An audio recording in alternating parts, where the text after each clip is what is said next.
જામનગર જિલ્લાના લાલપુર તાલુકાના પીપળટોડા અને હરિપર વચ્ચે કરોડો રૂપિયાના ખર્ચે જામનગર જિલ્લા પંચાયત દ્વારા ડામર માર્ગનું નિર્માણ કરવામાં આવી રહ્યું છે। પીપળટોડા અને હરિપર વચ્ચે બની રહેલા આ માર્ગની ક્વોલિટી યોગ્ય નથી એવું ગ્રામજનો અને આગેવાનો કહી રહ્યા છે।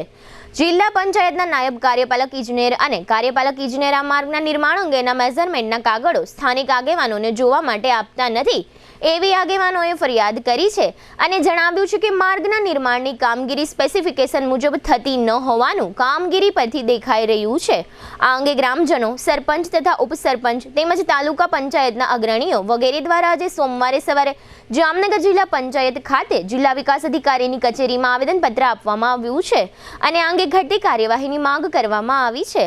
લાલપુર તાલુકા પંચાયતના પૂર્વ ઉપપ્રમુખ કૃષ્ણદેવસિંહ ચુડાસમાએ આ અંગે આપેલી વિગતો પ્રસ્તુત છે।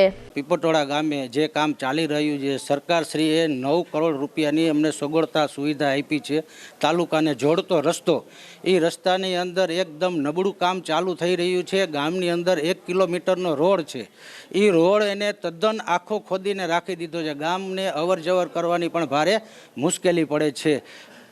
તદુપરાંત જ્યારે નાયબ કાર્યપાલક અને કાર્યપાલકને પણ લેખિતમાં પણ રજૂઆત કરેલ છે। નાયબ કાર્યપાલકને કીધું કે ભાઈ અમને મેજર શીટ આપો કે આમાં ખબર પડે કે કેટલું કામ ઊંડું છે કે શું છે, અમારા ગામનું કામ છે, છતાં જવાબ દેતા નથી। તો અમે કીધું ન છૂટકે અમારે ડીડીઓ સાહેબને રજૂઆત કરવી પડશે। તો એ લોકોએ એવું કીધું કે તમે ડીડીઓ સાહેબ પાસે જાઓ, ડીડીઓ સાહેબ અમને કહેશે તો અમે તમને આપશી।